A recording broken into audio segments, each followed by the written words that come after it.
Ganito ang cover letter sa job application to Canada.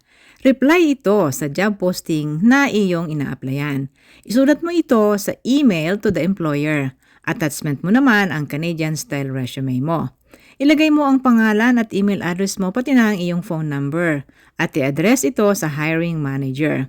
Sa first paragraph, introduce yourself at yung iyong interest to the job at kung bakit ikaw ang best candidate sa trabahong ito. Banggitin nyo rin ang trabahong ina-applyan mo at ang company na ito na iyong gustong pagtrabahuhan. You should start strongly sa iyong cover letter.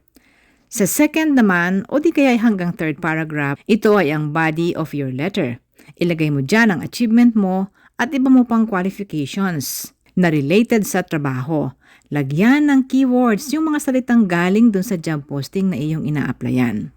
Sa last paragraph naman or conclusion, reiterate your keen interest to the job. Sabihin mong excited ka to have an interview with them.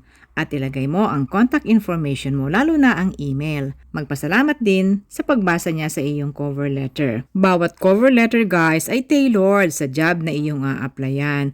So good luck sa inyong lahat at salamat nga pala sa panonood nyo sa aking live stream. Thank you very much for watching!